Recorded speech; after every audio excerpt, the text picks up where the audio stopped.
Are you guys ready?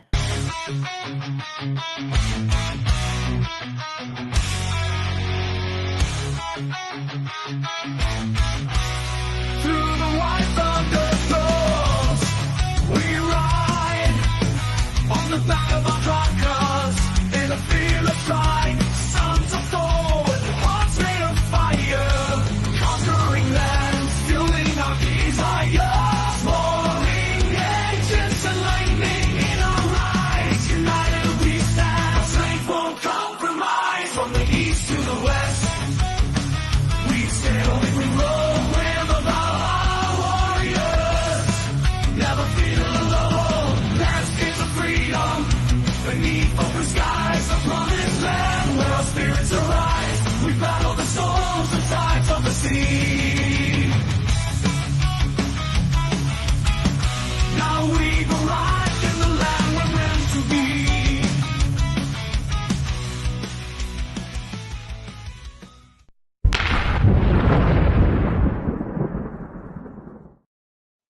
Man, get a load of that intro. Thanks, Huds.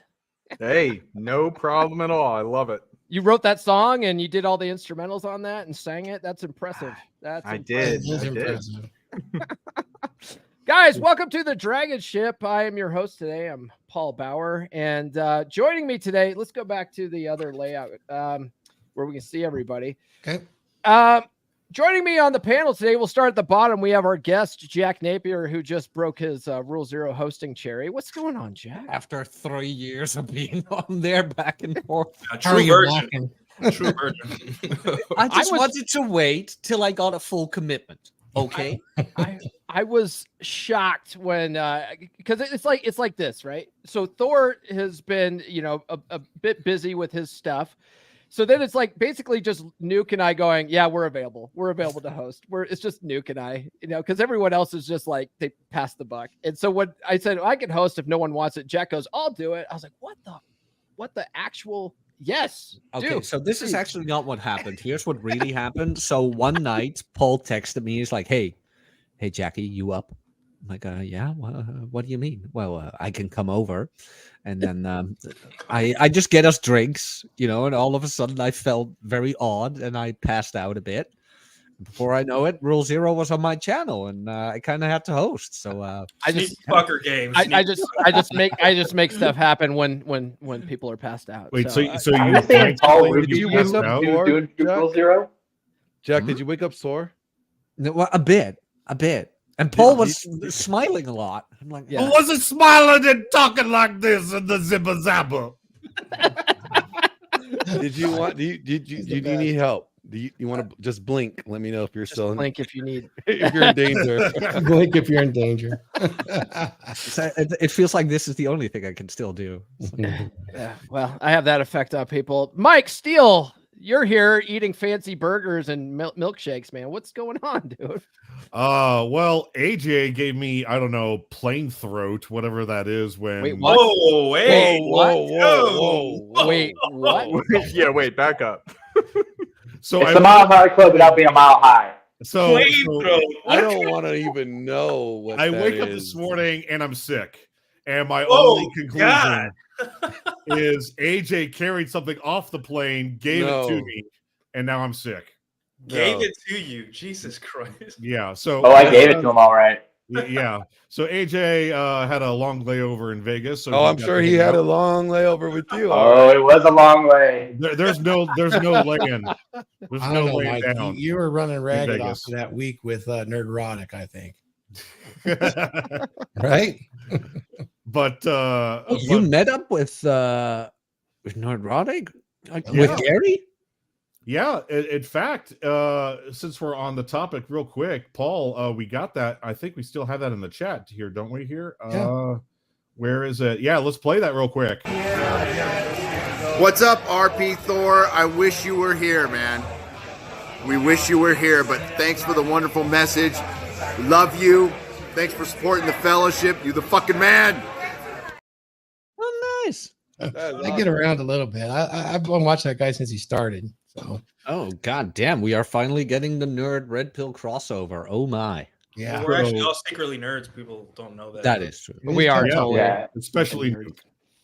Nuke. But yeah, no, AJ and I had a really good time. We went to Gordon Ramsay Burger. I bought a $50 burger, suck it. And he had a damn good milkshake. Those are his words. I'm sure you know how good his milkshake brought you to the yard. Yes. And gave you airplane It throat? gave you some airplane throat. I mean, That's you because know. Glenn was first. That now there's a Oh, there's a benefit to airplane throat. If Whoa. we get super chats today, the fuck is going on here? there's What a did I benefit. miss? If we get super chats today, I The can Brava in the chat, please don't listen to them, okay? I can read the From extra Culture Club, I gravelly. can see you. I can read the super chats extra gravelly today. Okay, So perfect. Speaking of airplane throat, what's up, AJ? You're hanging out with Thor this weekend, huh? Yes, they let me out of my hobbit hole this weekend. It's my weekend off, so I decided to book a flight out to California, visit Thor for the weekend. I had a nice little layover with Mike Steele. We did some debauchery. I may have licked some brass nipples on a mermaid in Vegas. Is that what the kids are calling it these days? Brass mermaids. Yeah. As one Well, does, both as one AJ, does for in sure. Vegas. I think we we might might And then, a picture. We might put a video then Glenn- later throwing the axe, so we'll see. And then Glenn was still kind enough to pick me up from the airport. I had to repay him because the whole ass cast or grass, and I didn't have any of it except for the ass. So Glenn had some fun last night. This show is something really what's wrong with turned my into a futon? homoerotic. Something about grabbing on that beard. It just does something. Is that why the leg's off of my futon? Exactly. Yes, the nips. Wow. All right. Nuke, what's up with you, Nuke? Same old shows Tuesdays and Thursdays. If you guys want to catch me, I talk about. I had a good last couple episodes about when to take a break, how to take L's, and all that stuff when dating. So, you could go on X and complain that you not getting laid is a downfall of the West, or you can go talk to some women. It's choice is yours. But nothing much, man. Just work, streaming, puppy stuff, same old. Classic. All right. Yeah. Mr. Lawrence, have you saved the West yet? No, but I will be collaborating with Culture Club USA, DeBrava, and she is like a very based, female in the red pill space now, and I'll be working with her next week actually. So if you guys haven't checked out her channel, she's like interviewed and broke down like Fresh and Fit's videos. She's also did an interview with Marquette, aka the Saint and Sinner. So I'm gonna be working with her next week. I believe that's correct, right? On the 22nd. Is that what we said, DeBrava? She's in the chat. Yes. She hasn't interviewed Paul yet. I mean, that's our leader right there. So, Well, like she has a 6 foot rule. okay. All right. And then the Philly's greatest dating coach, Huds, who created our intro today. What's up, man? Great job. Hey, man. I have to say this was a really, really cool week. This week, with my men's group, Men of Now, came together with the DragonShip, the Dragons membership. And I'm working with one of our members to really reinvent the wheel and make online dating simple. So from my book, the first text, he evolved it and simplified it.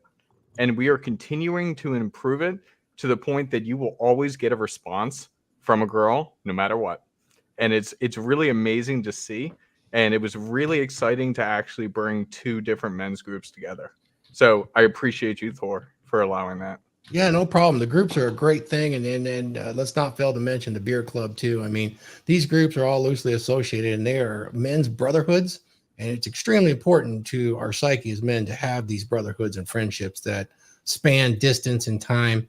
It is kind of our way of moving forward with conventional masculinity. And I appreciate them all. So while you're here, Thor, what's new with you, man? What are you been up to? Well, as you can see behind me, Volhall Studios is kind of coming along. We Nice. got one camera in there, and Glenn's on it right now. I'm in the old studio, green screening it. But, with AJ and Glenn here, it's just really nice of these guys to come out, especially now. And I appreciate that. Look forward to seeing Paul, too, and the other guys.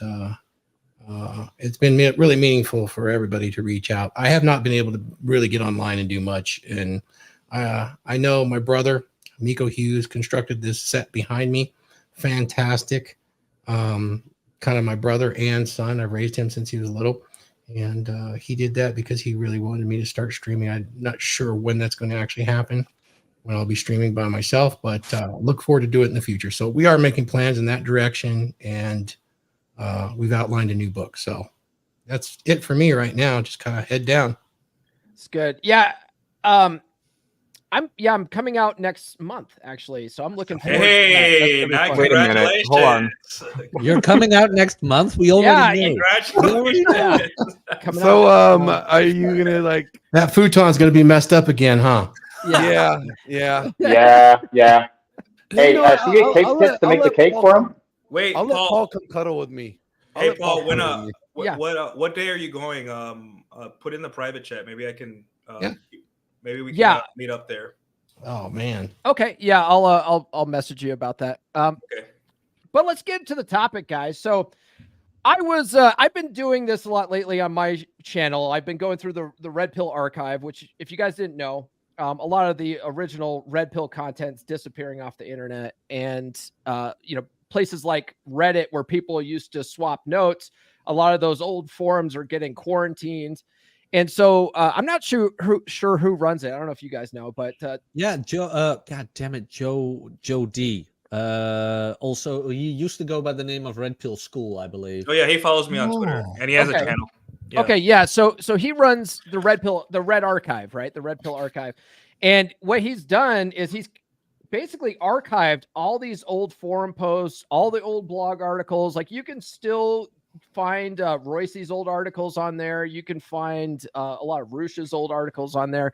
So I've been going through and just finding, really good gems, that I want to make sure that these ideas stay out there no matter how, right? Yep.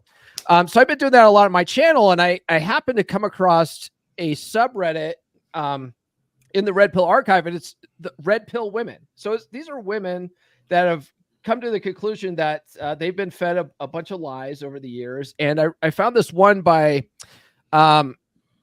let's see here, by this chick, Z Sadist, and she wrote a pretty interesting article called "What Even Is Red Pill Women? LOL Plate School."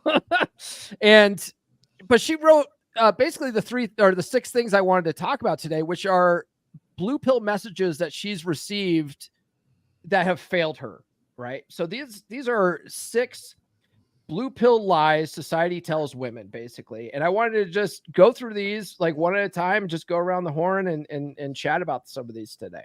So I'll drop a link to that in the chat if you guys want to read the full article. But this was written by a woman. It's not just us guys telling women what to think.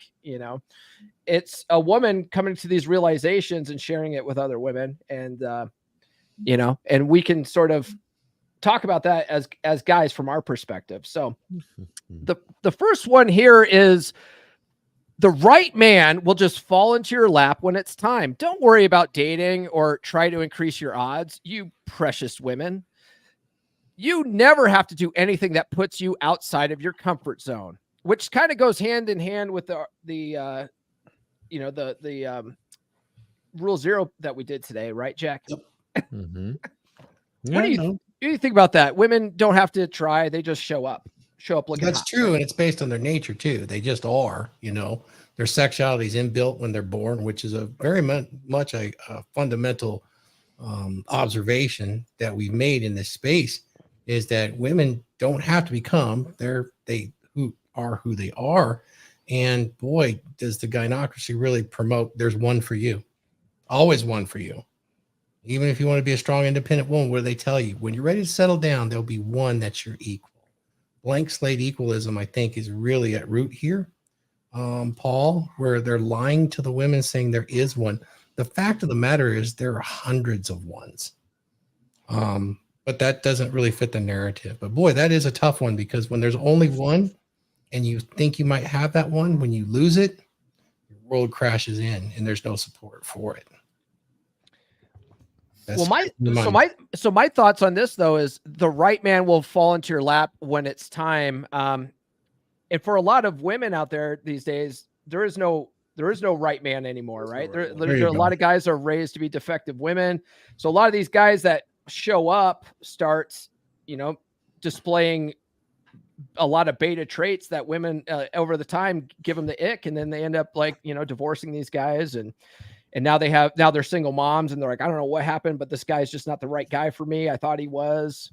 Right. Well, I also think that wrong. there is a little bit of a lie to it too, because it says, yeah, you could attract the guy, but it doesn't mean that he's going to stay or that you're going to be happy with him, but over time, yeah, you could always get him, but why can't you keep him? Or why do you lose interest in him? There's not this challenge, like you are just because you are.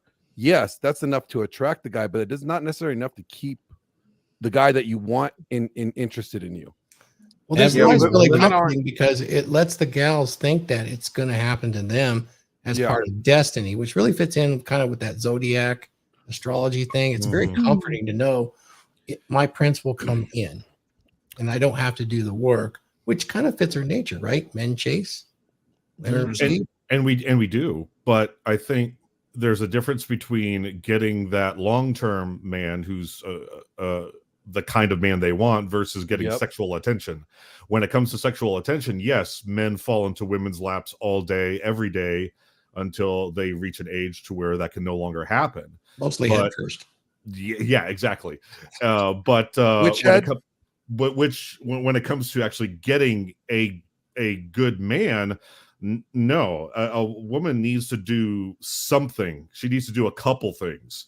So, like, if you're a young lady and you want to marry a doctor, the easiest way to find a doctor to marry is to, yes, go to school and become a nurse, but then, like Kevin Samuels would say, put yourself in the proximity of a bunch of doctors. Yes. And then you pick your doctor. Okay, that guy, he's 27 and he's super cute and he works out and I know how much money he makes because I know what he does and all that. That's my doctor. Then you need to present yourself to him as the kind of woman that he's going to want. How badly do you want that one man? How badly do you want that or doctor? Just become a hypochondriac and then you could just doctor shop. Well, I see that women tend not to be that pragmatic. I have to say this. They're not that pragmatic. Go ahead, Huds. I have to say this. Nurse chick messed up because she didn't get a doctor. She got you, Paul. He's Dr. Philip Anya. Most doctors aren't in that top 4.7% though. Yeah.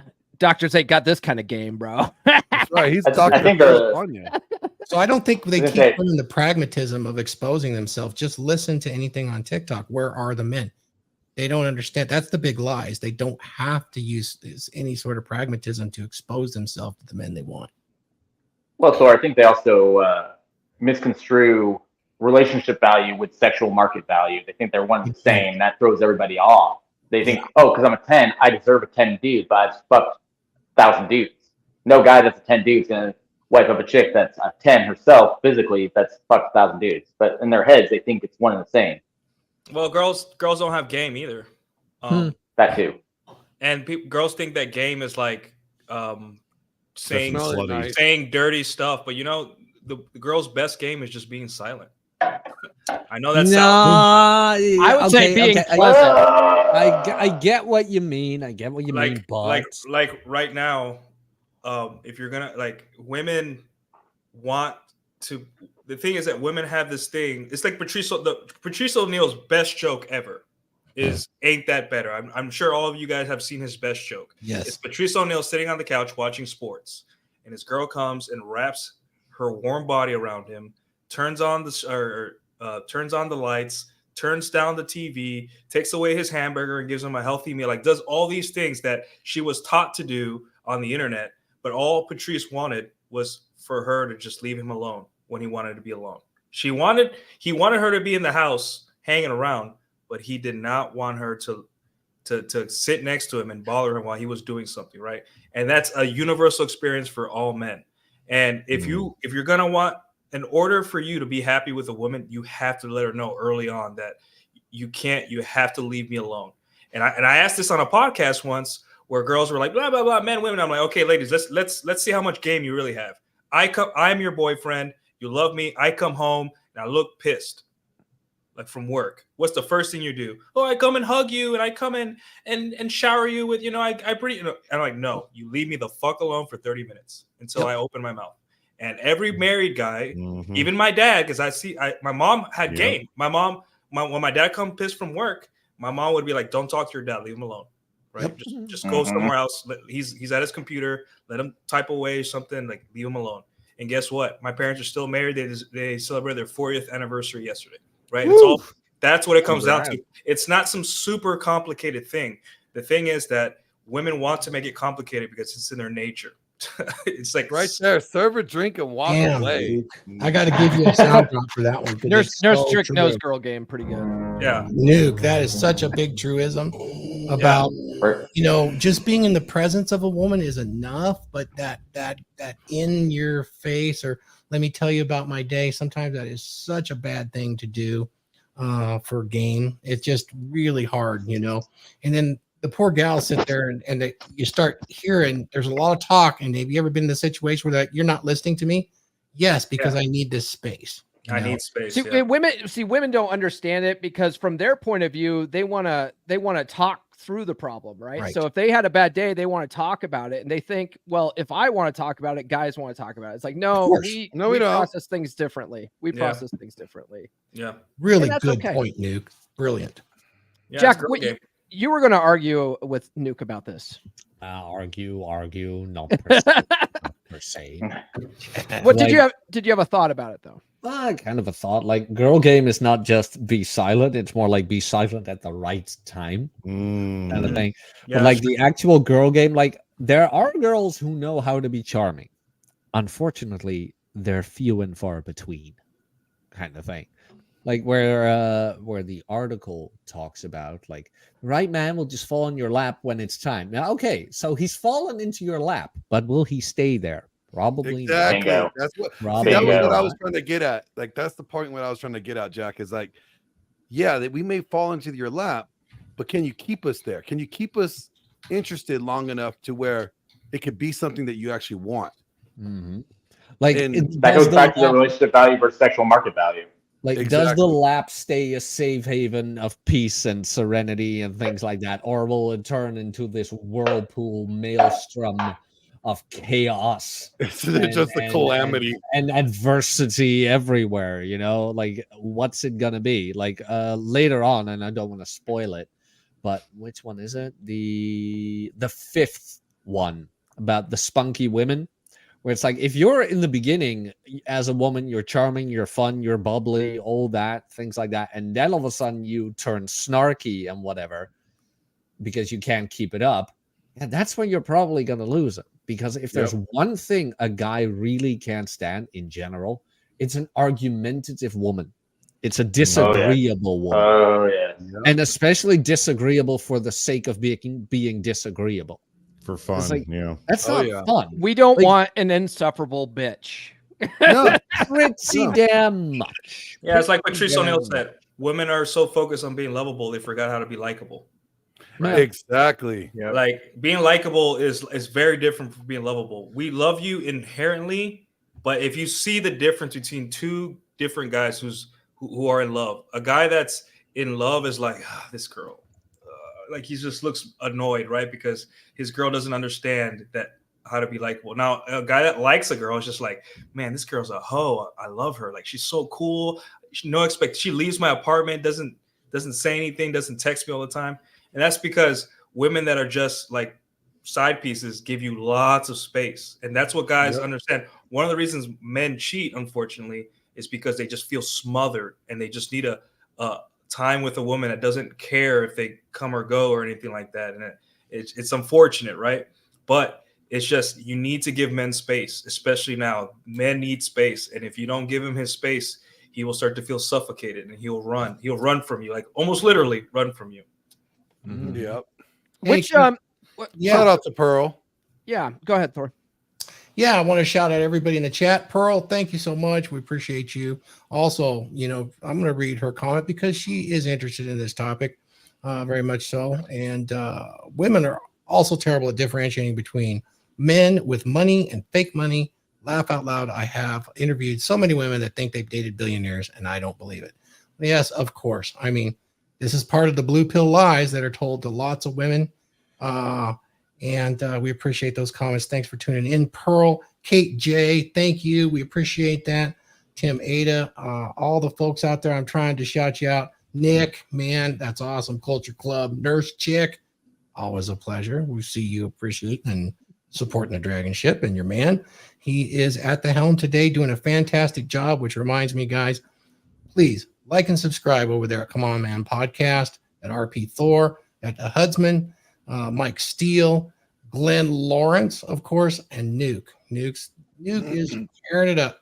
A lot of good logic, thinks through things. Proud to call him a Drakkar.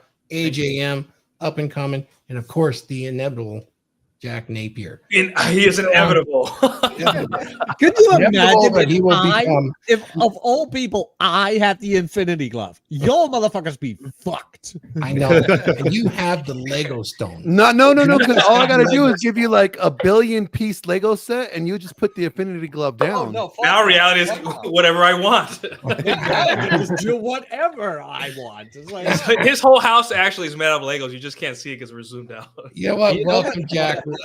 What I think is so funny is like, okay, like I'll go with it, but actually, like, my whole collection isn't even that much. Like, I have seen people where it's like, oh my god, you just have a problem. Like, you know, those guys who go way too far into their hobby, where their whole house is their hobby. It's like, you guys joke about me, but I can point out to people where it's like, oh man, this shit ain't healthy anymore.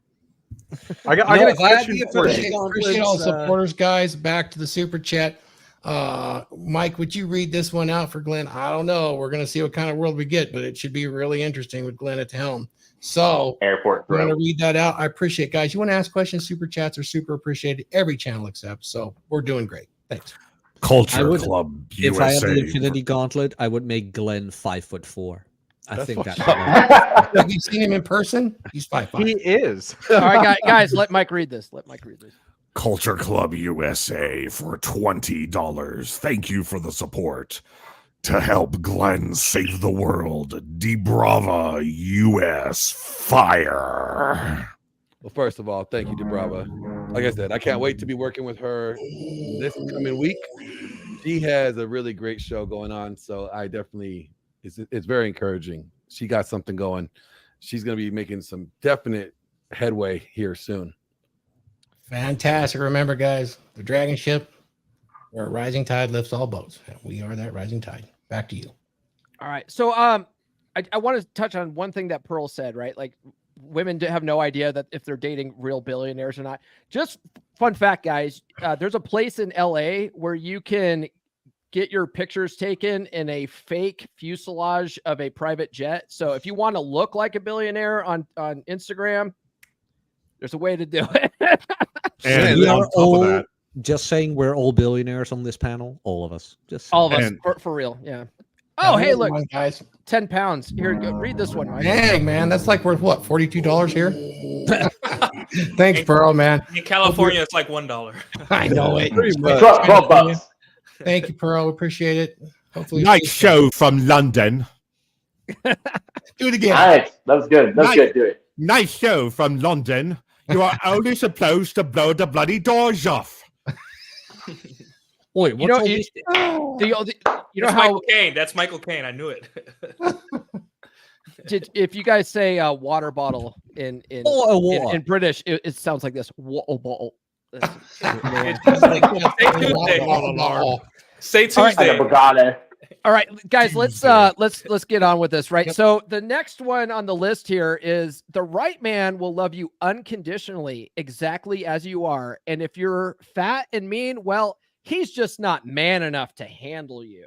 Wrong. This is a big lie. I love this one because they always throw out that picture of Pierce Brosnan and his wife.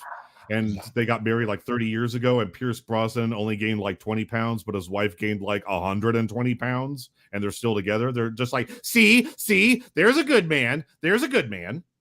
He can handle her at her worst. No, he has wife goggles. And I mean, as a Hollywood actor, he probably had something on the side, and she was loyal to him and things like that. I don't know the dynamic between the two. Who knows? Maybe he likes him bigger. I don't know. I ain't judging the brothers either. Maybe Pierce Brosnan has some brother in him. I don't know. Yeah, there's some interesting assumptions going on there. You're right, Jack. I mean, He's you the don't know what's architect. going on. He's the He's architect. the architect. What? Yeah, that's the internet. That's the running internet joke where he's actually encouraging and feeding his wife to get fatter. Oh wow. Yeah, it's a big joke on the internet, but That's dark. That's just absolutely dark. Why, I mean, to what end? To what end, Nuke? he Well, just to likes see how big she can get, of course. How far can you go? He practices shibari there, Paul. Oh Jesus. Okay, what's shibari for? we want to know. Do we want to know what that is? Oh Rope god. art. Oh god. Wait, you guys Yeah, don't know rope. what that is? I know what it is. I know. Glenn should know what it is. I know Mike knows what it is. All right, AJ, let us all in on this. What is this? Shibari is the Japanese art of seductive rope tying. You're pretty much making art with rope and a naked female body. It is fucking glorious. I want to learn it. Like that's like the one thing I really want to learn. Vincent from Masculine okay. Geek knows Oh, too. Vince from Yes, Masculinity. Vince. Okay. Vince does it. I do it. It's a lot of fun. Yeah, it's not so fun. I'm on more of pod, a but it's home pretty fun. kitchen supply kind of guy where it's like, oh, there's a tie, there's a belt, there's a like a drying cloth. It's way easier. Paul, what? So one thing I wanted to say on this is that's like the question when it comes to like, okay, so like the right man will love you unconditionally exactly as you are. And if you're fat and mean, well, hey, he's just not man enough to handle you. Okay, then why are you still single? Mm. Boom. Right?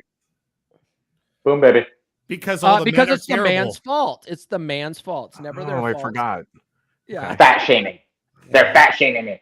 Don't you know that women have a basic rule 02, and that's the man's fault? Whereas us rule 0 is what's useful. On women's side, it's the man's fault. Mhm. So But I mean, that's a big one too, where they inevitably, how do I phrase this? They inevitably take away all the blame from women, and that whatever happens, it was his fault and it was his doing, and he just couldn't handle you, which, yeah, from a certain point of view, quoting Obi-Wan, is true from a certain point of view. yes, Where it's like he didn't want to handle you anymore, which is a big one too, which a lot of people forget. Like maybe he could have handled you, but the time, effort, and energy spent on needing to handle you was not worth what he would get in return. Going back to point one, where a guy just wants a pleasant woman who is not argumentative, who is not disagreeable, and who is thin and attractive. But even thin and attractiveness can become unattractive when she's disagreeable and argumentative. Add to that she's gaining weight and everything. What else has she got then? Then she has nothing, absolutely nothing for the guy to want to stay or want to handle you. And I have experienced personally that rare exception where the woman is just so pleasant and wonderful and warm and kind and loving to be around that it didn't matter what she looked like per se. But again, this was a married woman, and the example I give is this: when I was living in Germany, I met this Romanian woman, and she was kind of large, and she was married, so nothing happened, you know, because I'm a good guy. But And she was fat. Yes. Well, and well, she had the healthy bosom to go with it and everything. But she was so kind, loving, warm, gentle, and friendly that it created an attraction. I just found myself attracted to her, even though she was quite large. So, but she had to be so ridiculously wonderful to counteract that, basically. And I haven't seen a large woman that kind, wonderful, and loving since. It hasn't happened. She made a damn good goulash. Oh god damn! Ooh. There's like Goulash game is highly slept pretty on. good. Food game in general, man. If they can cook a decent meal in general, that's good girl game in my eyes. I am the only guy who's not into that, where it's like I can cook my own damn meal. That's like, not the point. I mean, I can do it too, but still, like if a girl can actually cook something that doesn't need to be microwaved or just cut a slit and throw it in the oven, like if she can actually like make the mother sauces and that kind of stuff, I find that very impressive and very attractive. it Well, comes in handy it's when it's not- like when I'm out of time. I would every now and then text her where it's like, hey, could you make me my dinner? It's like, yeah, okay, and then it comes in handy. But in general, I'm not big on the whole I need her to cook and clean. It's, blah, it's blah, not blah. about it's not about needing though. See, a lot of guys, I think a lot of Yes. guys don't Yeah, understand we don't want this. a mother. They don't understand this, right? Because it's like, yeah, we can cook, we can clean, we can do all the stuff that that we need to do to be adults. But if you have a girl that wants to invest in a guy, she's going to want to do nice things for you. It's like, let her do it. It's how they fall in love. They fall in love. Also, by I doing want things her for to you. be able to feed all of my multitudes of children and grandchildren. Probably. Yeah, I want Thanksgiving to be at my house. That's why I want Thanksgiving and Christmas to be at my house. Yes. All right, Thanksgiving That and is a Christmas whole are my topic meals. in and of itself there, Nuke. Where Yeah. there's stress in relationships, that's a big deal, is establishing that family if you're going to do it. I would say that when it's not so much she's doing it for me, right? Because obviously we're all still alive. We've learned how to feed ourselves, and and our houses look clean. It's the competence, right? Because if I am not interested in you doing it for me per se at first, because eventually you will have to, like, I will have to do stuff for you, and you will have to do stuff for me if we're going to live together, right? Just it's part of life. It's, do I have to do it for you? Like, are you asking me to do things for you that you're unable to take care of yourself, right? Like, if you tell me I don't cook, then I'm like, how do you feed yourself? Like, what do you do? Like That Are you- part I Uber do. Eats? Grubhub. Yeah, Yeah. do you Grubhub and spend $600 a month on groceries, on shit food? Like, those are the things that I worry about. And one of the things that makes relationship work, especially nowadays, is competence. Like a girl that's not lazy. We underestimate how shitty it is to be with the lazy woman, and that's one of the reasons the trad thing is getting popular, because it is the Trojan horse, the back door for lazy women to be stay-at-home wives all day. Which there's nothing. My mom was a stay-at-home wife, right? But she was very, she understood that it wasn't just laying around scrolling on TikTok all day. Plus, there's so much technology now that facilitates keeping your house clean. Everything from apps to get people to come clean your house for like $50, or Roombas and stuff like that, and air fryers that are like Bluetooth connected and all that stuff. That honestly, one of the worst things one of the worst type of girls I've ever dated, no matter how attractive, is women that were like little princesses, right? I am not. Oh yeah. I am not a millionaire. I can't afford a nanny. I can't afford Consuela to come over and clean 24/7. I am a upper middle class guy, and I cannot afford those things. So I need somebody that can at least do it for themselves, right? Because I can do my own laundry. But if you can't do it for yourself, I want nothing to do with you, because you're a child. You haven't grown up. That I do agree with you on, Nuke, where it's like you don't want to end up with a girl who you feel the need. Okay, let me phrase this right. You don't want to end up with a girl that makes you feel you need to take care of her. Otherwise, her life will be a living hell. Because then it isn't love, then it is dependence. Yeah. And you don't want to end up in a situation where you get the idea that she's not in love with you, but that she's dependent on you. I want to add to all this too, because I had the traditional minded wife that wanted to be a stay-at-home mom, and really what she wanted was early fucking retirement. And that's what most of these chicks out here that are trying to sell you on the traditional lifestyle, and they get behind these guys that are like, yeah, I want a stay-at-home wife. I want a woman that raises my children. It's like, yeah, that sounds good. And the women that truly want to do that and truly want to, nurture the family, and those women are a blessing. I'm not going to say they're not, but a majority of women that say that want early fucking retirement, and they want a guy that just pays all their bills. They hand their kid a fucking iPad to babysit them all day, and then they're making fucking ass shaking videos on TikTok. Like most of those chicks are scammers. So you really gotta gotta watch a chick's actions when she's pushing for that, because that's the woman I ended up marrying. And it sucks. Yeah, it sucks. Hey, Nuke. You know what the biggest problem is in our area, like the Dallas-Fort Worth area, with the women and their cooking abilities? They're all addicted to fucking Takis. Like they love fucking Takis, and it's making them fucking fat. Women of DFW, stop eating the fucking Takis and eat some real food, please. Yeah, the Takis, they come with different flavors, like blue flavor. I'm like, what flavor is this even? It's What is blue it? I've flavor. also noticed the hotter the Taki, the more toxic the chick is.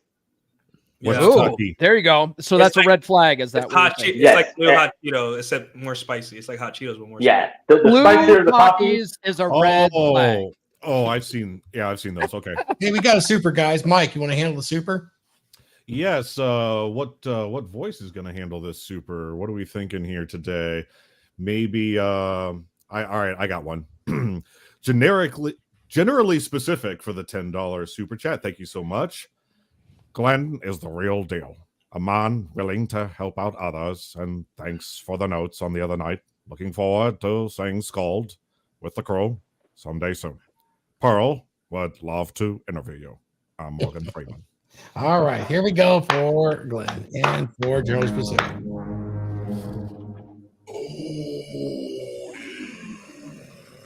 I think he stepped away, but we're good to go there. Thank you guys for the supers. These are really important. They help keep the stream going, and we really appreciate it. Yeah, my comment back was they expect the man to unconditionally love the woman as part of that lie. Men can, in many ways, because they love idealistically, can think that they're loving unconditionally. But I don't think that's fully true. What are you guys' thoughts on that? The last part of that question. Back to Paul. Oh, on whether men, I think most men do try to love unconditionally, but I think what ends up happening most of the time, and this was what happened in my marriage, is that guys just resolve to be miserable. Yeah, that was at the end of my marriage. I was just like, this is just how life is, man. You're in a sexless marriage. You fucking hate your wife. You find her annoying. She hates your guts, but that's life, man. That's love. That's real love, right? And it's like, no, love takes work. No, it doesn't have to be that way. It doesn't have to fucking be that way. Yeah, and love really doesn't take work if you have the truth of human intersexual dynamics and you can accept them as features and not flaws. It's pretty seamless. You kind of can slow down and not react with your emotions, especially as a man. If you can slow down and not react so rapidly with emotions, which we're always under pressure to. Believe me, when I'm tired, my emotions are ready to shoot out there because they're easier. You see it on social media all the time. If you can stop that, man, the relationship becomes so seamless and actually enjoyable. Not just between husband and wife, but between husband, wives, girlfriends, plates, even your brothers, Yeah. Let's go to the next one here. The next one is, a woman needs a man like a fish needs a bicycle. There is no value in male leadership. If you let a man lead, you're being abused. Watch out. All men are just trying to fuck you over. Now, Jack Napier, are you a fish on a bicycle? Yeah. Well, I mean, I do ride bicycles. I am Dutch. I mean, if you mean that. But okay. It's the same old narrative that they used to bring up to get more women into the workforce, into the CEO spaces, because that was dominated by, what was it? Middle-aged white men. And we couldn't have that, of course. Competent people. Yeah, pretty much. We need more women in there. And as you can see now, like most companies with female leadership are kind of going down. And if you let a man lead, you're being abused. Okay. That thing that just stems from the whole. How do you phrase that? It's that massive ego certain women have developed that they just cannot be led by a man. And like leading, what does leading even mean? Where it's like you don't have to make all the decisions, or it's like your guy has a say in the household. Often, like the majority of the say, because 9 times out of 10, he pays for most of it, kind of thing. Like the leading, he leads it to where he wants to go. The question is, do you want to follow? That's the big question, which this is not a question of leadership. This is a question of followership. And that's what a lot of girls these days just don't want to do anymore. They are so entitled, they are so bratty, that when a man just removes his attention or whatever, because like you don't have your words, you can't argue with her, you can't do shit. But when he removes his attention, it all of a sudden it's abusive. It's abusive. He ignores me. He does this, that, and the other. No, you have been insufferable towards him. He removes himself from the situation, and you do not adjust your behavior. That caused him to be distant. Well, it's all his fault. I'm not going to change. I'll just find the next guy. Guess what? The same thing is going to happen, or you're going to be miserable because he does stay and you walk all over him. And then you ask yourself, why am I not happy? Well, because you're kind of shooting yourself in the foot. But the man who then indeed, or he does mention beforehand his boundaries, like, hey, this is something I do not enjoy. Just done. Oh, you don't accept me for who I am. It's like, okay, sure. Then never mind. But they have to tell themselves it's abusive or that male leadership is useless just to feel better about themselves. There's also this faulty mindset nowadays that they're letting the men lead at work. Oh yeah, I don't let my VP lead me. He's the VP of IT, and if I want to work for him, I accept the position. If I don't want to be led by him, I don't accept the job and I resign and I go home. I don't let him lead. He's already leading, and I decide whether or not to get into that situation. Yes. You know what? Let me say this, and then we'll do our mid-roll ads. If a woman's letting you lead, who the fuck is really leading, right? If you guys want to learn how to be leaders, Thor's got a solution for you. Masculinity is in crisis. What are we to do? We need to acquire a dominant masculine presence. Now available on Amazon. Masculinity is in crisis. Men's masculine behaviors and traits have been suppressed by popular culture. Why has it become so popular to shame, guilt, insult, masculinity, and masculine behaviors? After 50 to 70 years of this has resulted in a very large subset of men who have become weak, useless, and crisis. Pathetic state for boys and men that leads to depression and violent despair. A dominant masculine presence addresses this very dilemma for the individual man, and it firmly establishes why this is what is desperately needed by the individual man today. In this book, clearly defined masculine traits and behaviors and the emotional durability provided by traditional masculinity are presented as a guide to what every man should embed into his identity. Putting these principles and behaviors into practice will motivate and direct your path step to step to create for yourself an authentic, dominant masculine presence.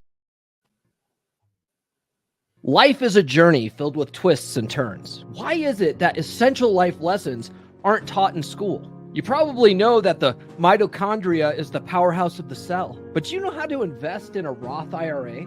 We're not taught to build ourselves mentally, physically, and spiritually. The roadmap to success is more than just a college degree. You don't have to follow the traditional route. Success isn't confined to a classroom. It's about discovering your own path. You ever wish that someone handed you a guidebook to life when you were 18? Well, it's never too late to rewrite your story. Everything I wish I knew when I was 18. Advice for young men to create a great life for themselves.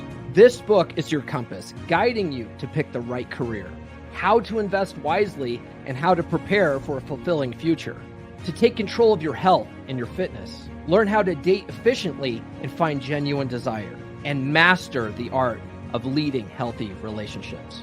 Your path is defined by the choices you make, not by others' expectations. Don't wait until you're 35 to unlock your potential. Order your copy now on Amazon. Rewrite your story. Build the life you deserve.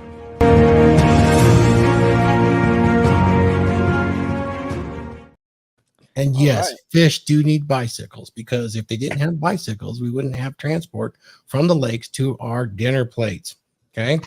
Fish do need bicycles. This is a misnomer, because without them, they would overcrowd, they would starve, they wouldn't know what to do, and it would be a sad state for the fish without bicycles.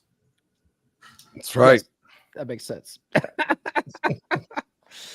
Oh, Glenn, what are your take on women need men like fish need bicycles. Well, I mean, what can women do without men? What have women done without men? Name one invention that a woman has done without men. The radio. Where's Kathy when you need I her? actually know one, but I'm not going to say. Oh, I know there's one, but I mean, Yeah. But I'm not trying to say that women don't need men. We need each other. We're complements to each other. Like, okay, just like for a guy that says I don't need a woman. Okay, the only guys that say that are gay. There's things that men and women offer. We are perfect complements to each other. We are designed that way. So for anybody, man or woman, to say I don't need a man, I don't need women in my life, like, no, you do, or you're just gay. And if you're gay, that's cool. That just be gay then. But we need a complement to each other. That's why the yin and yang. It's the yin and yang. It always has been. It's always been.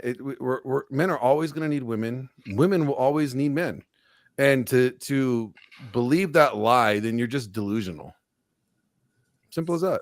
Speaking of gay people, if you guys need a gay dating coach, I mean, not that he's gay, but he coaches gay people. Huds, what's your take on women not needing men? Yeah, no, I think it's absolutely ridiculous. It's like it goes back to exactly what Glenn was saying. It's the yin and yang. The yin and yang is my favorite symbol that has ever existed. And the reason why it's so important to me is because when you bring the masculine and feminine together, you create something even more powerful than you had before. And to say like, oh, don't need women, don't need men, like that's just denying reality. And you're just setting yourself up for a worse life than you would have if you actually combine together. I just don't get it, because if you don't want to have a partner, then why complain about it? Well, I have my thoughts on this, right? Infrastructure wise, outside of like relationships, yes, we need women to procreate and have more children and all that stuff. And we need men to keep the infrastructure of society, going, right? Because we do the infrastructure jobs. But within a relationship, because of technology, men and women, we don't need each other anymore. Right. And that is one of the biggest things that's making everyone so bitter about the other gender. It's because we have nothing to offer the other sex anymore. Right. You have guys that think, I have a job. Why don't you love me? And it's just like, dude, she already has money and a career. Why would she need your money? You don't get to have a girl's love because you came there first. Right. Well, here's the thing, though, that Nuke. It's like, why do guys like push themselves? Because they want women. Well, like, guys are simple. We can live in a cardboard box as long as like if that's all we bare minimum that we need. Why do we want to to work on our look? Why do we want to level up? Because we want to get good women. Why do women care about? We want women to be happy. Exactly. So it's like we drive each other. The desire for one another drives each other. Whether it's like you have them or you don't have them, you're in the pursuit of them. You're only leveling up. Really, not so much for you because you're comfortable eating cardboard pizza in your cardboard box, but you want to level up to attract women.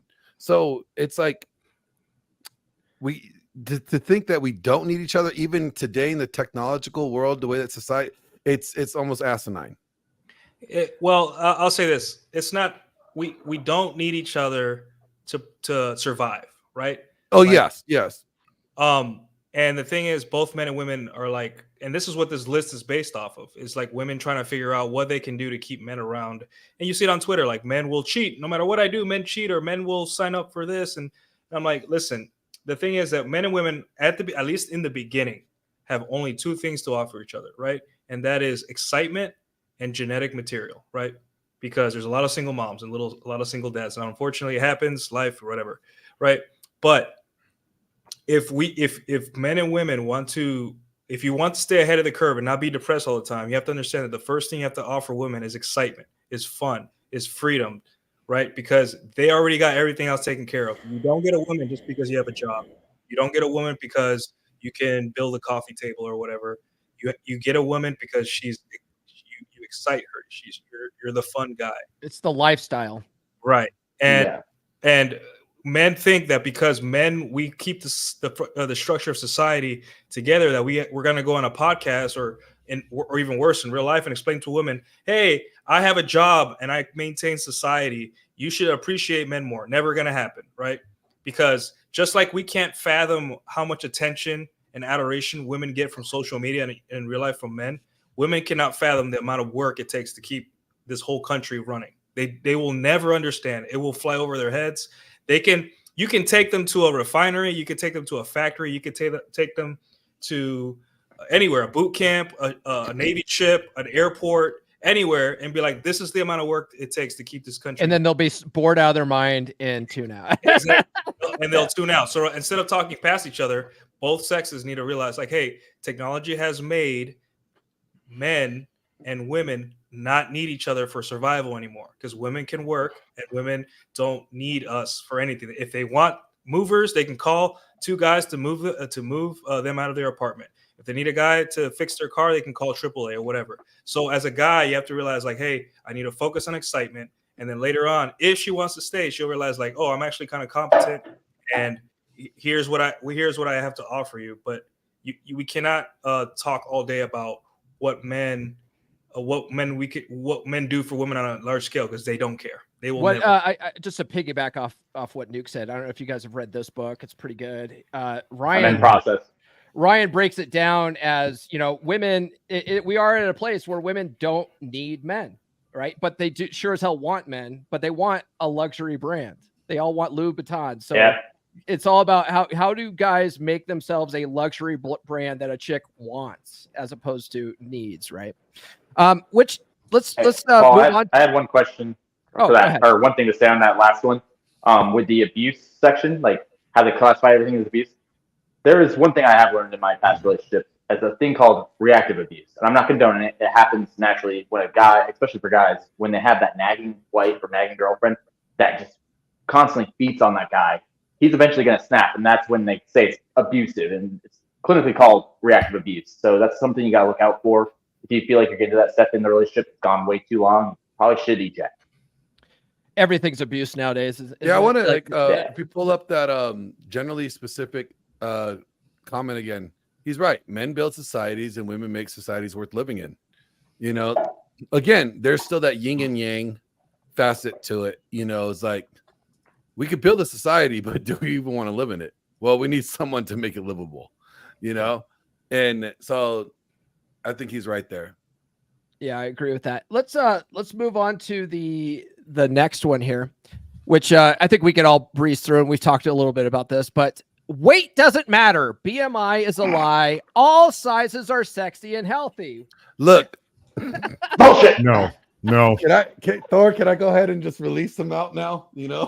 Take a breath first and don't destroy the set. Yes. Here's a question. Listen, Who's more heifers. attractive, Listen, 160 pounds or 200 pounds? Listen, heifers, let me tell you something. Whoever said beauty is in the eye of the beholder didn't have to hold her, okay? That heifer had 4 necks. And I was lied to by HUDs. He said, go harpooning. Go get those whales. I've been traumatized ever since. Well, No, I it's have to say, when I was talking about like the 230-pound woman out there, you went ahead and you upped your max and I said went ahead and did. 460. Yeah. I said you did 220. Watch this. She's not a lady if she's not 380. You know what I mean? Holy Yep. shit. Fuck, today that's big. No. Let's just be real here, okay? I'm gonna keep it 100. Fat women stink. Logistically speaking, they smell bad because they can't reach around to clean their ass crack and their coochie crack and the fucking full Fat rolls. Yeah, they stink. They smell. They get yeast infections from the fat rolls. I've never met a fat gal that smelled good. Not once. Well, hold on. Have we ever experienced a fat girl who also has the long nails that don't allow her to wipe herself? Because that seems to be a fingers. Have you guys massive seen the Dorito combination. fingers? Oh, bring it up Half to the real Sista topic. community in Bring it up to DFW is real that way, man. topics here. Yeah. Have you seen the Dorito fingers? Where it's so fat it looks like a Dorito coming up. No, But that's here's the sad thing. Here's the sad thing. We say this, but then there's a good population of men who are just as fat. So I'm like, Yeah. fellas, you don't get the Women guys, are pulling away you though. gotta- Women are pulling away. They're starting to beat us.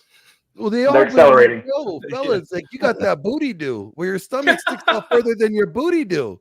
Like, you know, ladies, they have that booby do, you know, where their stomach sticks out further than their boobies do. Like, we got a problem.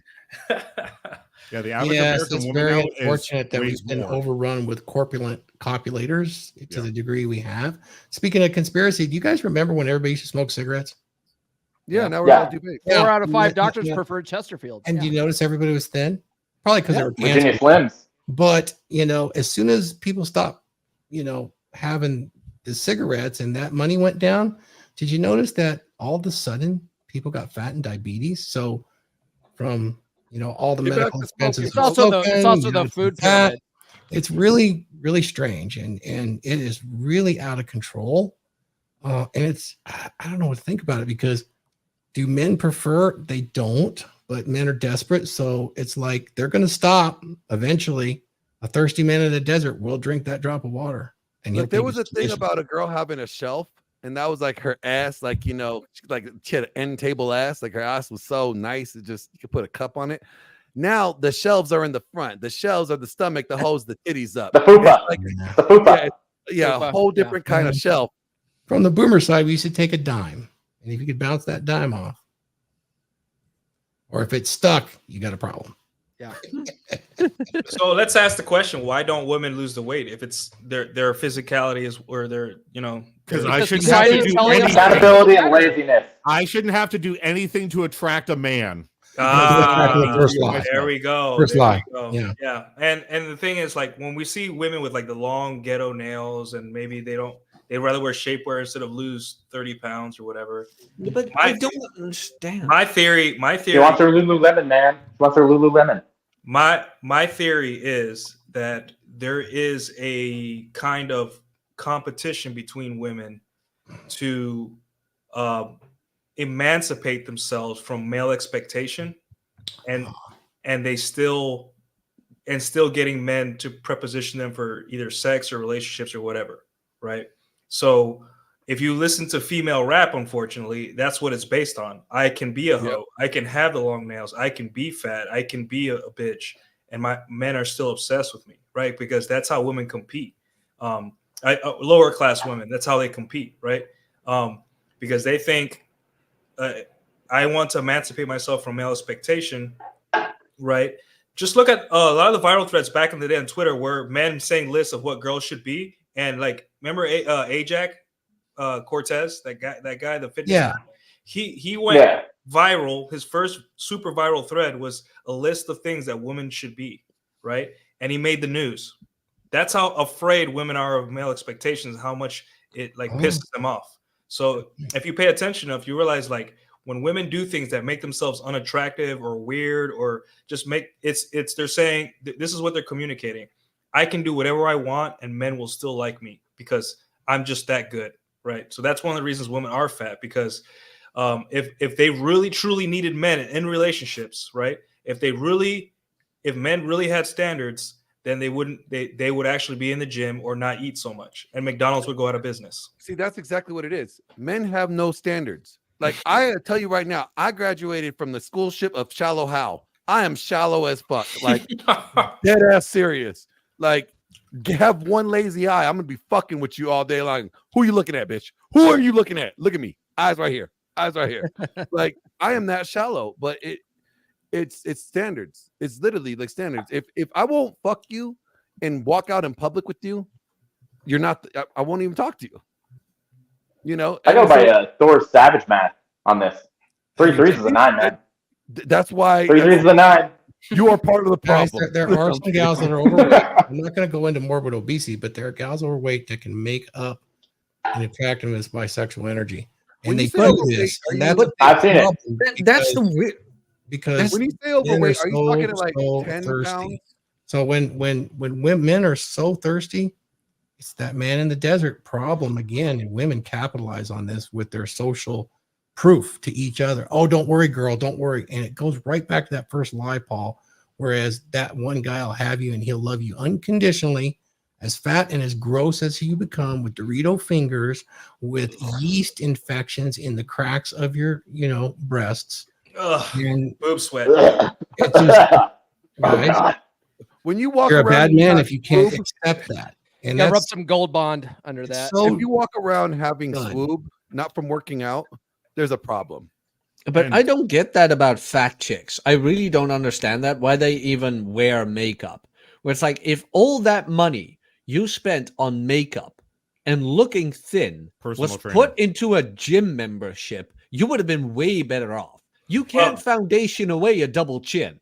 Well, here's the Yet they thing. try. Here's the thing too. We Got all a know contour of that. Thor. We all know that testosterone makes effort feel good, right? Mhm. So if you're a guy with normal testosterone, when you deadlift a certain weight and you hit it, and you're just like, wow, I want to try it again because damn, that felt good. Yeah. How much testosterone do women have? Oh, this is an interesting conversation itself. We'll have to do an episode because this is part of the problem as well. You know that testosterone has dropped 50% in men in the last 45 years.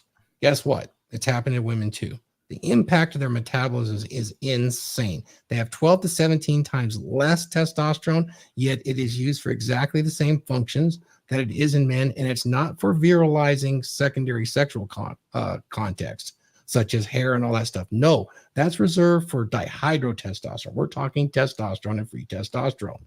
In a woman, the impact of testosterone is 12 to 17 times that of men. If you deprive them of that, they will get fat, soft, and they cannot think properly. And when I say think properly, that's form logical, pragmatic emotions to get things done. They are that impacted by it. I think, in my opinion, even worse. And if you don't believe me, you can look up the book, The Secret Female Hormone, that was done by Dr. Kathy C. Mopham. And it was done over 12 years ago. And it has all of the evidence you would need to actually look at what's happened to women from a hormonal perspective. And the big myths out there is estrogen woman, testosterone men. And that is not the case. And for all the brothers watching right now who may be viewing, don't let anyone tell you, oh, it's racism. You know, the Southern food is what Black people like, so it makes us fat. No, not true. Check this out. Yep. All Black women from the 1940s. So some of the issues are when you have low testosterone, Look at you that. have a lot of fat, you store something called aromatase inside the fat, along with something called leptin. Leptin affects your hunger and your hunger pathways through what's called a ghrelin. And this makes you hungry. And it's stored that way. And it's nature's way of having you store food for a famine. The other issue is that that aromatase will convert free testosterone into estradiol. And the estradiol strengthens the bones so you can carry more weight. I mean, there's way too many meathead myths out there about this stuff. But when that happens, you're in a very vicious cycle, very difficult to lose weight, particularly as a woman that has this overweight issue. And the medical community today will not address her testosterone deficiencies as they would with a man. Testosterone in a woman is only manufactured in her adrenal glands at this point, as far as we know. Whereas a man has adrenal and his testes. So it's a difficult thing for them to be, but if they recognize it, they could certainly conquer it. GS is coming out with all these great one-liners. That's a good one. I had to throw that one up on the screen right there. That's a classic. So I did a stream with GS on Monday, and me and him, like, after the stream, we talked like for almost like an hour afterwards. Like, dude is paratrooper, former paratrooper. You know, like, he is the real deal. Like, yeah, he's hilarious. Let's go to the next topic here. We've talked about fat chicks plenty, but so Jack brought this up earlier on. He sort of jumped ahead, that son of a bitch. But he said men are most impressed by spunky women who are smart enough to verbally spar with them and win by attrition every hour of every day. So don't worry about being positive, receptive, easygoing, or sweet. Be critical and competitive with men to show them you're just so smart. That's not what we want. No. Unless you're Governor Megatron, then you have the quirky Chungus. He goes for that kind of stuff. Yeah, okay, fair. But I will say when it comes to this that I do like my woman to be intellectual. I do like to be able to have some of these sparring conversations. I truly do. But it's like a give and take. Like that's like maybe 2-3% of the time that I'm with her. Like I want to have the intellectual conversations, but you don't want that all the time, and that's what's completely missed here. No, I think it's better to get there's that not a from your problem bros. with sass. Like there's like girls give a lot of sass. They like giving that sass. I'm like, look, you know, sometimes that ass is writing checks that sass can't cash. So be careful, ladies. Like, you know, a little bit of sass is fun, but you have to know when and where. Like if you are doing it, if your sass comes out more than your ass does, well, then that's a problem. It's kind of like, it's kind of like guys with game, right? Because a lot of us, once you start studying game, you learn to be cocky funny, right? Got to be cocky funny, got to be cocky funny. But if you do that and you're like teasing a chick and you're doing that more than like, say 20% of the time, you're come across like a fucking asshole. Yeah. You know what I mean? So it's got to be a good balance. So yeah, a chick could have a little bit of sass, but it can only really be about 20% of the time. The rest of the 60% or whatever, she needs to be, or 80%, she needs to be, because like math, she needs to be, you know, pleasant to be around, you know? If she's sassy all the fucking time, you're like, man, what a bitch. I know. If you're fucking him enough, you can be sassy. Exactly. Thank you, Jack. Like it comes down to that. If you're fucking him plenty, fucking him properly, blah, blah, blah, blah, blah, blah, blah, you can every now and then be sassy or whatever. And that makes it playful. But like Huds just mentioned, yeah, like, of course, like you want to be able to have a conversation, especially if you choose this woman to be like somebody who stays in your life longer. Then you want to be able to have an intellectual conversation and spar a bit. But if that sparring exceeds the physicality, the affection, and the sexual stuff, then it's too much. Then it's too much for any guy to handle. If you're more combative than you are fucking him, then you're out. Well, that's why I said if your sass comes out more than your ass, then that's a problem. Oh, like that ass got to come out way more than that sass does. Now, yeah, there's definitely a balance. 100% agree with you, Jack, on that. Let me ask you guys this. But like you said, guys, hold on. Let Mike. Let me ask you guys this, because when I think of a sassy woman that I would want, this is what I see in my head. Me and my woman are out, and maybe it's like a function or a group date or something, and another dude's woman makes a comment at me, like a disparaging comment or like a passive-aggressive comment, and then my woman snaps back at her with the sass defending me. Fight. That I want. Yeah, but I can see even that. like even if your girl's giving you sass, like you know, she could give you sass as long as she's giving you more ass and sass. Yeah. How's the behavior outside of the home though? But see, again, it's like as long as like it's not like sass as in like challenging, like she's constantly challenging your authority type of thing. Thor's shaking his head. I want to hear what Thor's got to say here. Sass, no bullshit. I mean, women are being trained to be combative with men. It's a debate style you can see everywhere, and it's becoming normal. I say the sky's blue, and she says, no, it's actually gray. Oh yeah. This is the entry. We've had people on our show that can't even communicate without opposing whatever somebody says. All of us have. This is the common communication strategy that's being taught everywhere through operant conditioning, is to debate. This is being done to us on purpose. You know, does it really matter whether the sky is blue or gray? Or do we have more important things to talk about? It's more about winning the argument. Yeah, exactly. It's that need to be right has been elevated to the point where women think they must challenge a man to have a good man. I have to challenge him. Listen to the list, the 436-point list. I will complete a man. Bullshit. I will challenge him to heights he's never been at. No, his brothers will, and he'll do it himself. Life will challenge him enough. Yeah. Oh yeah. Never a woman. She is his support. This is not the way it should be done. I'll present the scenario. Let's say you're at a sort of classy affair, maybe dinner or a work event, and you bring your lady, and you're going up to meet someone important, someone you want to network with, someone you want to impress, right? And you say, "Hey, how you doing?" Let's say John or Mike. "How you doing, Mike? I'm so and so." And imagine your woman interjects and steps in front of you and says, "Hi, I'm so and so." Right? Because one of the things I've noticed about women with these behaviors, right, is that it's not confined to the home. It's who they are. They're like constantly trying to be the center of attention, right? You see this with the royal family. What's her name? Kate. Meghan Merkel. No, Meghan Meghan Markle. Have you seen her? That's just- Yeah, we all talk about is what she says about the royal family. But look at guys that know and guys that are switched on. See her how she is in public when she's not being interviewed. Whenever it's Prince Harry, right? Is going to talk to somebody, she just interjects and becomes the center of attention in the conversation. As a guy, you don't want that. You don't want that because it just makes you. It's embarrassing, right? You have to constantly pull your girl aside and be like, "Hey, you have to act right." A woman that is mature and understands her role will wait until you introduce her to the person. Be like, "Oh, so and so, this is my girl.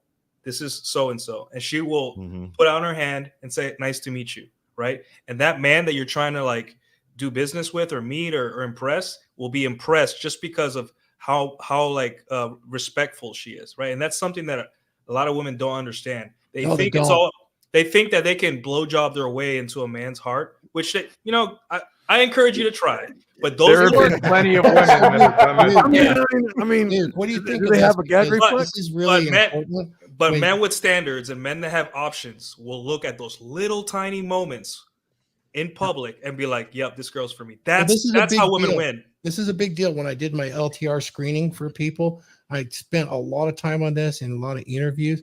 When, for instance, the woman that you decided to have a long-term relationship goes publicly with you, and she is going to speak around others about you.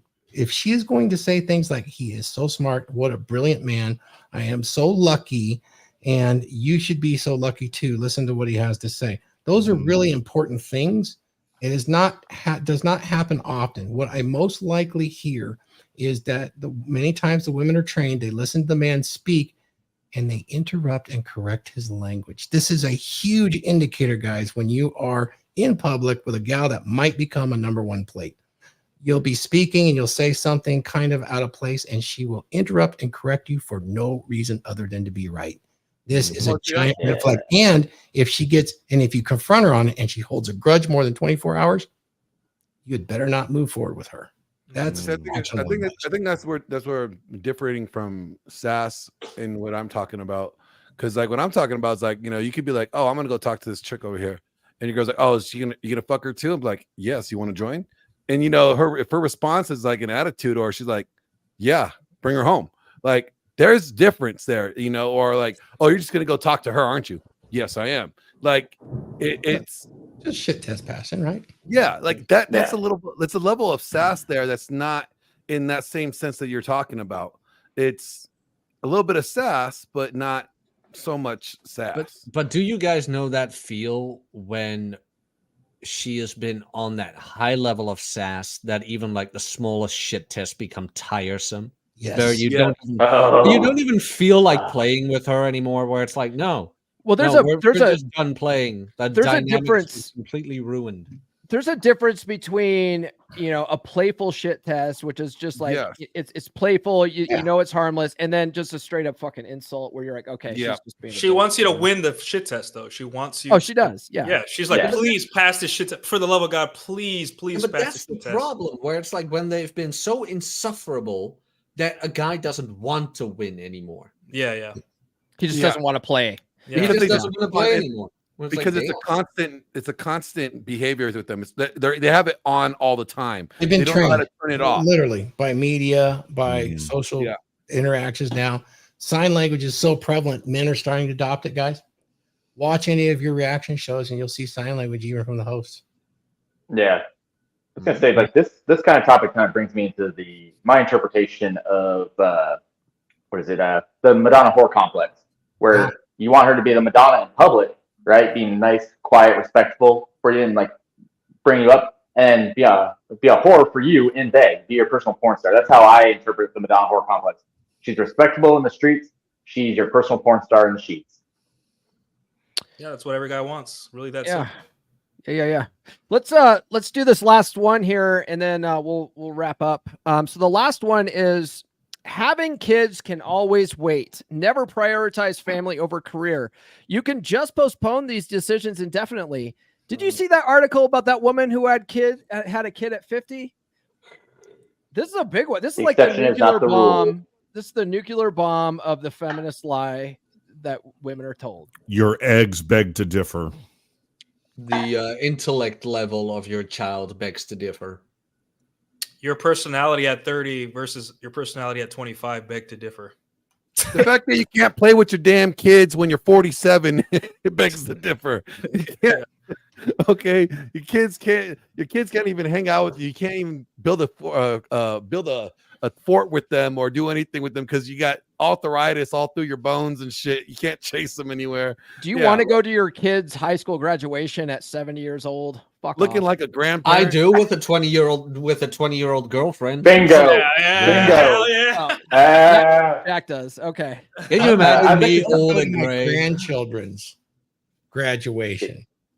I was talking to Glenn this morning about it. A couple of my friends that have been roommates of mine before, they both had their first kids around like 33, 34. Mhm. Kids are always freaking sick. I'm telling you, like that's why you don't want to wait that long. Like I've said multiple times on this stream that my dating apps are set 18 to 28 because I don't want a geriatric pregnancy. That's reasonable. That's an expectation that you can have.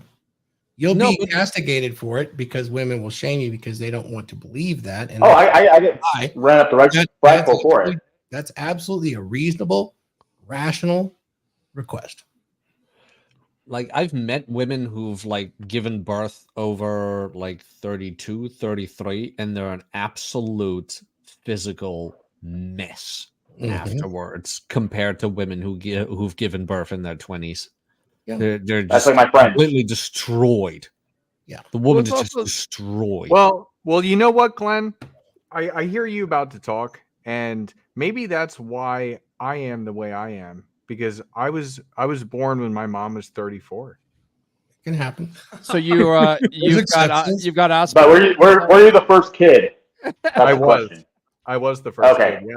Then you might be Here's fucked. the other thing for ladies is like, look, It's just you want probably kids. to It's just- have kids and you want to like rebound back to like that sexy version of you in your 20s. It's gonna be a lot harder to do in your 30s and your 40s. Okay, your body ain't gonna bounce back as quickly as it was. Ain't a young whippersnapper no more. Yeah, but it depends on what you want to do. I mean, if you bounce it back, you're respectful, you're sexy for your man, you have the right sex energy, and you're raising families. What is rule zero? What's useful to you? If that's useful, frick, go for it. You know, But what's useful to your husband is the question. of course. Yeah. And that would create some fulfillment in your life. So, plus, it would protect you from your own nature. Yep. You gotta have those babies early, as early as you can. Not as I actually think that's true. I have one regret. You know, I have 4 children. I have 13 grandchildren. I would kind of looking back, maybe it wouldn't have been much of a stretch to have more. Really, after 3 should be real easy. It's just like clockwork after that. I think that the most important thing though is like you're never going to be ready. Try and be as ready as you can. You're never going to be ready. And by having that fear of making an action, then you're just delaying it. And that's really what it comes down to. Here's one thing. Just like in the military, hurry up and be ready to wait. Here's one thing that women don't understand either. Having kids younger, right? Like when your body's made for it, like 24 or something like that, your body bounces back easier. I was just about to say that. And when you have a baby in your mid to late 30s, early 40s, even if you have eggs still, your body is not bouncing back. You're going to look like garbage for the rest of your life, and you're going to Thank you. feel That's bad. what I was trying to say. I think a tough animal. Yep. You know what the thing is? I think a lot of women know it in their deepest of hearts, but they're so incapable of keeping a relationship. A lot of people suck in relationships, but like there ain't no red pill for women. There ain't no like womanosphere or whatever you want to call it. Like women didn't come together and be like, how do I make my marriage better or whatever? No, it's all about how do you make yourself better, girl? It was guys who were like, hey, how do I improve my marriage? How do I improve my life? Blah, blah, blah, blah, blah, blah, blah. It makes them feel Girls don't bad. have that. Yeah. I don't get her to fuck me again. Well, actually, this article did come from the Red Pill Women. Yeah, one. Okay. Well, sorry, I'm generalizing, Paul. I thought we were not all women, Paul. Jack Napier. It's the fear from male expectation, right? You're gonna get pregnant by a guy you're not sure about. social media told you that every guy is incompetent. The Homer Simpsons, the Peter Griffins of the world. Like if you get married to Homer Simpson or Peter Griffin, aka the average guy, then he's gonna destroy your life, right? Like he's not gonna be able to take care of you if you're pregnant, right? So what these women do is, like Dalrock said, they don't waste 1 ounce of their youth and beauty that they don't have to on men they intend to settle with, right? Because the men they intend to settle with, they're going to be subject to the male expectation that the alphas didn't put a subject under, right? So that's their choice, and it sucks for them because, like, let's be honest, like if you're a girl and you're gonna consolidate on one man, you know, you're gonna get pregnant. They have an innate fear of pregnancy. That is a healthy fear because they know if they get pregnant, they're gonna be vulnerable, right? Even with all the safety of the world and all the support pregnant women get now, it is an innate biological fear of getting pregnant by the wrong guy, right? We can only do so much to prove to them we're not the wrong guy, right? We could have our life together. We could be, we have 80% alpha, 20% beta, because that's what women need nowadays. You know, that slides to left or right depending on the woman. And that's really hard to find for one girl. Like how many guys do you know have that perfect balance of being his own mental point of origin alpha, but kind of has the beta qualities to know that if I get this girl pregnant, I'll and I'm in love with her, then I'll be a good dad too. Like that is extremely rare. So what women do is just like, okay, well, I'm going to wait as long as physically possible up until 30, 31, 32 in order to have a baby. The problem is that as the longer they wait, the guys that have options will want them less, because why would I get a 32-year-old who's maybe is hot, just as hot as a 24-year-old, a 25-year-old, but has baggage, is bitter, has debt, has her body isn't, the fertility thing, when I could just wait a little bit longer, level up as a guy and get the 25-year-old. And that's always going to be a thing. And they'll write articles on it. They'll try to use pseudoscience against us, but biology is biology. And it sucks to be in that position, ladies, but you understand that life is about risks. So find a guy that you like that's kind of hot, but also not a dick to the point where he'll leave you over nothing. And good luck. May the odds be in your favor. Definitely not Nuke then. The way you roast chicks on fucking Twitter. Oh, I don't roast nice chicks like that. It's no, but that's the thing too with like women who are over 25, so to say, or are in that age range where they really want kids. When they get with a guy, and let's say the guy has been around, the guy has done some self-development, blah blah blah, even therapy, maybe like a lot of psychological development, he will know that, look, I will need at least 6 months with you in person to know if you will be the mother of my child. So even if she gets with him at 28 and 29, she first has to pass those 6 months. Then after those 6 months, like, she still has to be like a person likable enough, invested enough, capable enough to be his mother. What if she isn't? That relationship falls apart. 29, 28 and a half goes again after I don't know how many months. 30 is getting very quickly or around the corner with that when that comes up. Like, if they're incapable of relationships and whatever, and they're going for capable guys, it takes time for that guy to actually decide about her if he wants her to become the mother of his children. And I know a lot of women cope about this, like, a man in love knows right away. No, a man in love thinks that he knows right away, but if he's done the self-development, he will know, like, okay, my dick and heart are talking right now. Brain, take over. Where it's like, you can, like, people can hide who they are for the first couple of months. You don't know exactly what's happened in her youth or whatever. You don't know exactly what baggage she has. If you put a baby in her now, you will not know what will happen. So wait it out. Nuke even said, like, it takes at least a year. So I said for 6 months for like a guy that's like knows, knows himself and has vetted himself first. 6 months, you'll know. 6 months. Okay, yeah. Then who was it who said a year? Maybe it was John Fitch. I can't remember. I think John said I want to say Donovan's also said like 2 years almost. Oh, damn. It was like 1 year before committing exclusive. But even then, vetting doesn't work all the time because no. Like, it's mostly boundaries, which you find out in those 6 months. When you're vetting, you're really vetting yourself. Yeah, what you want. Yeah, what you really want to do. That's what you're doing. You're vetting yourself. You think if you think you're vetting her, you're vetting what you want in your life, not necessarily who you want in your life. How she fits into that too. Yeah, exactly. I know Stefan Molyneux gets a lot of hate in this space, but goddamn, was that man right on peaceful parenting and shit like that? Yeah. Mm-hmm. And also, it might end. You might find the man of your dreams, and you guys might get divorced. So what? Hey, real quick, I want to give a shout out to the chat. 304 people in the chat Hell today. yeah, we broke it. Salute Yeah. to you guys. Salute to the chat for The making tide is rising. Yep. Salute to the chat. Go. Yeah. Oh, There you go. There you go, Huds. There you go, Huds. There you go, Huds. Yeah, Hey, we got thank you. 304. Thank you very we much. got the whole number. We got the whole 304 number. is in this Quick, house. Screen capture this. Okay, There's okay. some hoes in this house. There's some. And Wait a minute. and the thing is, ladies and guys too, if your marriage doesn't work out and you guys become single parents, so the fuck what? Life goes on, right? You're not right. It just your dating options will go down as a woman, right? If you're a single mom, so what? That's life. Your life isn't supposed to be some perfect little thing where everything works out all the time. You're gonna be okay. If you're a dude and you're a single father, which a lot of men are, you're gonna be fine. There's single fathers that are better fathers as single men than they are married, right?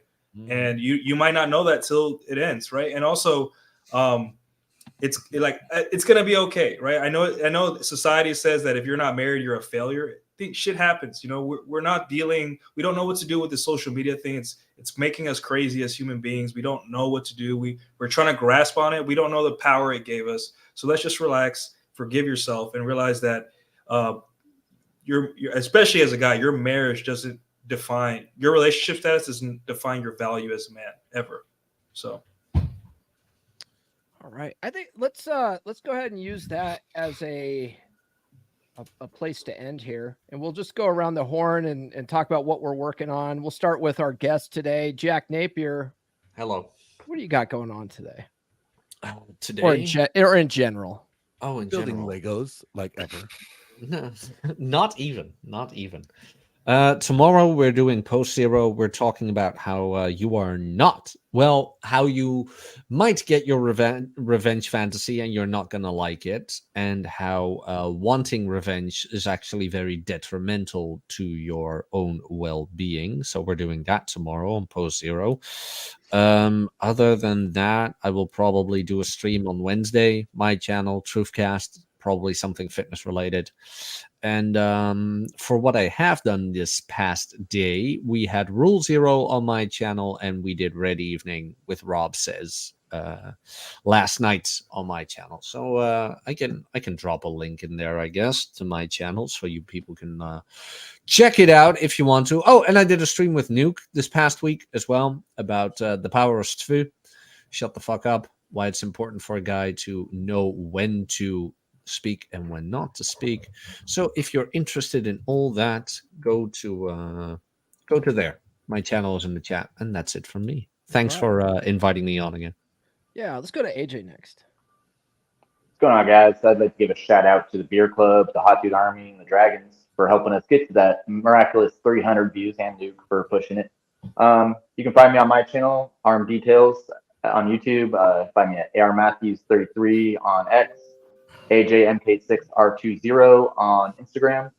I am slowly getting myself prepped up to do probably my best live stream review of Ryan Stone's frame. I just want that review to be really good because, no offense to Ryan, I fear the man. I want to be good for him. You better do him justice, or you're fucked. I'm gonna try to do him justice. Mike Steele, let's go with you, man. Thank you very much for inviting me today. I do want to make sure, though, that we acknowledge this good faith question that was posted earlier by Cold Truth. I find this to be an interesting conversation, so thank you for that. Clarification question. Are y'all speaking specifically of women who are stay-at-home wives or mothers new to this sphere? No, we were not speaking specifically about stay-at-home wives or mothers. We're speaking about women in general. Paul, if you would be a good, fine gentleman and post the URL to the article that you were reading in the chat so that Cold Truth here can look it up. So we were just talking about basically bad advice that has been given to women over the years that basically ruins their chances of finding a good relationship. So that's what that's about. So thank you very much. The article was written by a woman.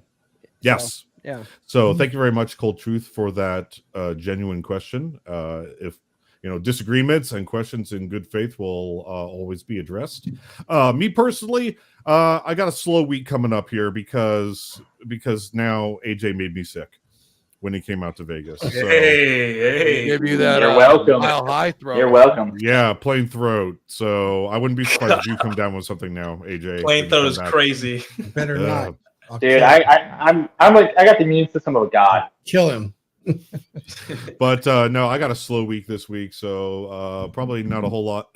Unless Paul does something crazy on Twitter, Paul or Nuke do something crazy on Twitter, you won't hear a whole lot from me this week. I gotta rest now. Thanks. Speaking of crazy Twitter, I do believe that our high numbers today really are mostly Nuke and his Twitter followers. So shout out to the Nuke crew. Just remember, you guys put me on in the beginning when I was last year on February after I wrote that thread. You were the guys that put me on YouTube. So don't be praising me too much. It was you guys too. So Genius recognizes genius, Nuke. all right. So shows Tuesdays and Thursdays at 7 p.m. Central. I talk about game, solution-based red pill content, right? We know women, the women's are bad, so we kind of need solutions going forward and all that stuff. So that's what I'm here for. And then overall, you can't convince all women to act right. You can only be a better man, right? You can only be smarter, and not only better man, because there's a lot of good men that are getting destroyed. It's being smarter, right? And getting over your ego and realizing that you can't change women, right? You can only you can only provide incentives for them to change. And if they want to change, that's it. There's only two women that are on your program and women that are not. And I don't want to waste any minute. I don't have to any time more than I have to on women that are not on my program. So ladies, choice is yours.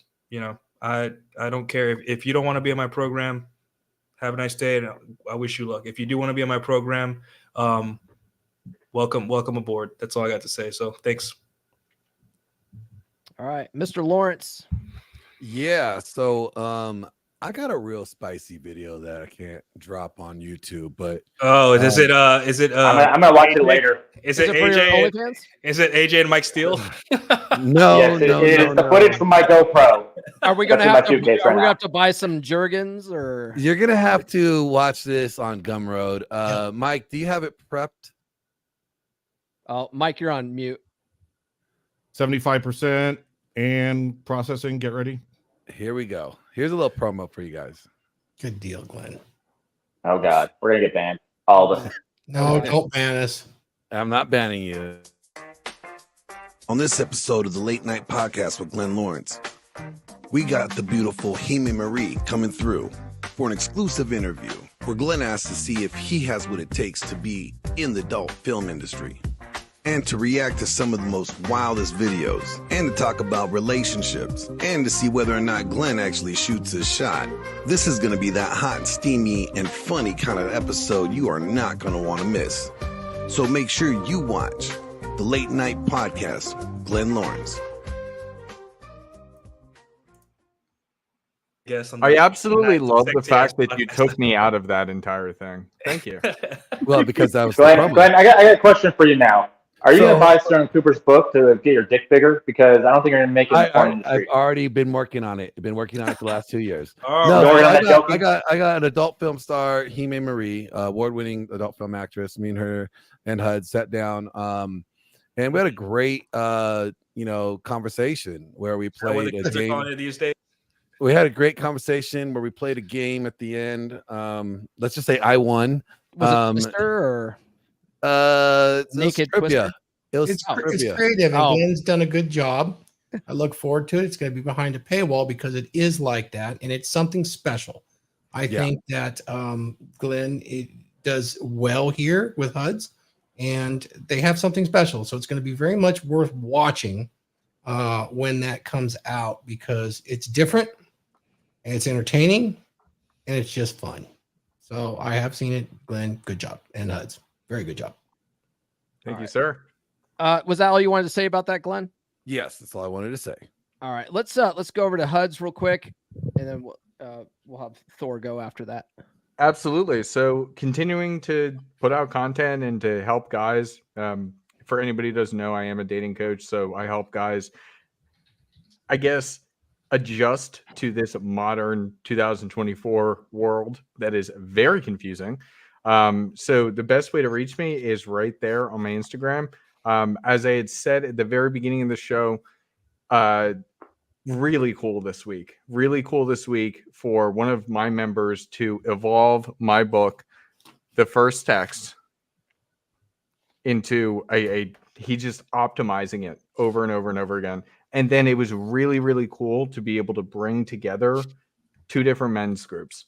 And so I just really hope we can continue to do that. Like, we shouldn't be divided. We should all try and win together.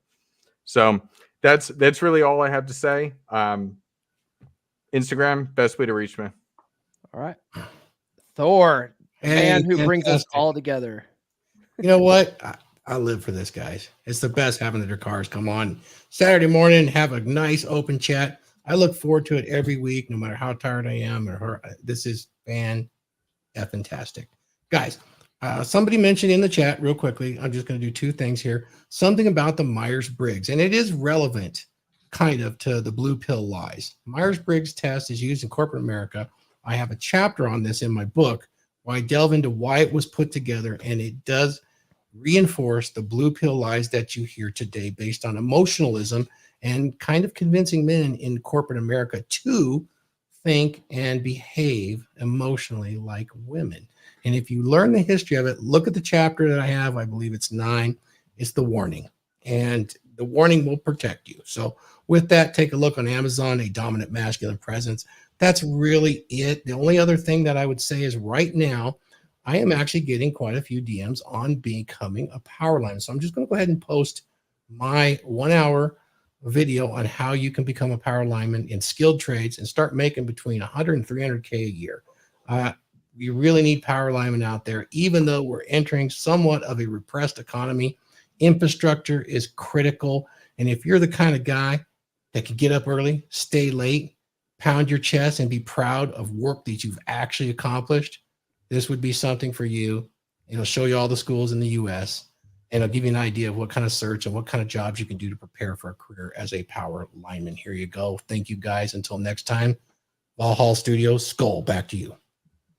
All right. And then for me, you guys can tune into my podcast on Monday. My guest is one of my 3% brothers, Taylor Michael Griffin. He was on before, and his episode did really good numbers. So I brought him back on, and on Monday we're going to be talking about the differences between men and women. And a lot of these differences, like we've mentioned today, men and women are made to complement each other. So tune into that. Other than that, I'll drop a link to that in the chat here. Other than that, you guys can get my book. I too have a book. We all have books, right? You can't be in the space unless you have a book. Get my book here. Sir, I can write. I will play a commercial for the book, and then I guess we'll leave from there. Other than that, Skull, guys. Life is a journey filled with twists and turns. Why is it that essential life lessons aren't taught in school? You probably know that the mitochondria is the powerhouse of the cell, but do you know how to invest in a Roth IRA? We're not taught to build ourselves mentally, physically, and spiritually. The roadmap to success is more than just a college degree. You don't have to follow the traditional route. Success isn't confined to a classroom. It's about discovering your own path. You ever wish that someone handed you a guidebook to life when you were 18? Well, it's never too late to rewrite your story. Everything I wish I knew when I was 18. Advice for young men to create a great life for themselves. This book is your compass, guiding you to pick the right career, how to invest wisely, and how to prepare for a fulfilling future. To take control of your health and your fitness. Learn how to date efficiently and find genuine desire. And master the art of leading healthy relationships. Your path is defined by the choices you make, not by others' expectations. Don't wait until you're 35 to unlock your potential. Order your copy now on Amazon. Rewrite your story. Build the life you deserve.